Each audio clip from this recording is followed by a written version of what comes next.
प्रभु श्री राम के जीवन पर अनेकों रामायण लिखे गए, जिनमें प्रमुख है वाल्मीकि रामायण, श्री रामचरितमानस, अद्भुत रामायण और आनंद रामायण। लेकिन क्या आप जानते हैं, अपने आराध्य प्रभु श्री राम को समर्पित हनुमान जी ने स्वयं एक रामायण लिखी थी, जिसे हनुमत नाम से जाना जाता है। इसे ही प्रथम रामायण होने का गौरव प्राप्त है। लेकिन स्वयं हनुमान जी ने खुद अपने रामायण को समुद्र में फेंक दिया था। लेकिन उन्होंने ऐसा क्यों किया?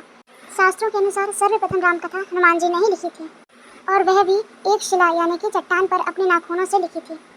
यह राम कथा वाल्मीकि जी की रामायण से भी पहले लिखी गई और यह हनुमत रामायण के नाम से प्रसिद्ध है। यह घटना तब की है जब प्रभु श्री राम अयोध्या में फिर से राज करने लगते हैं लंका विजय के बाद, और श्री हनुमान जी हिमालय पर तप करने लगते हैं। वहाँ वह अपनी शिव तपस्या के दौरान प्रतिदिन एक शिला पर अपने नाखूनों से रामायण लिखा करते थे। इस तरह उन्होंने प्रभु श्री राम की महिमा का उल्लेख करते हुए श्री हनुमत रामायण की रचना की।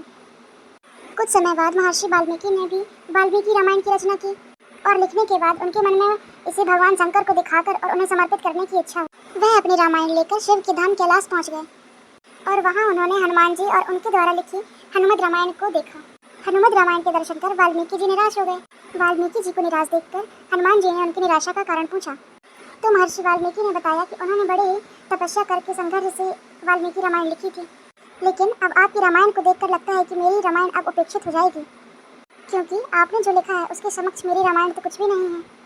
तब वाल्मीकि जी की चिंता का हनुमान जी शमन करते हुए हनुमान जी ने हनुमत रामायण पर्वत शिला को एक कंधे पर उठाते हुए और दूसरे कंधे पर महर्षि वाल्मीकि को बिठाकर समुद्र के पास गए और स्वयं द्वारा की गई रचना को श्री राम जी को सौंपते हुए समुद्र में फेंक दिया।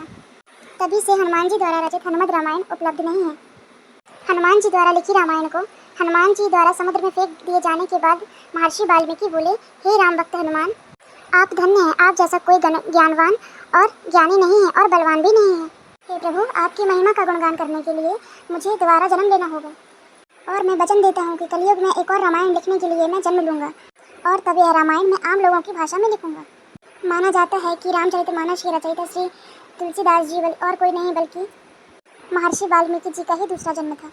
अपनी रामचरितमानस को लिखने के पूर्व हनुमान चालीसा लिखकर हनुमान जी का गुणगान कहते हैं, और हनुमान जी की प्रेरणा से ही वह फिर रामचरितमानस लिखते हैं। माना जाता है कि महाकवि कालिदास के समय एक पटलिका को समुद्र के किनारे पाया गया, जिसे सार्वजनिक स्थल पर टांग दिया गया, ताकि विद्यार्थी उस गूढ़ लिपि को पढ़कर उसका अर्थ निकाल सकें।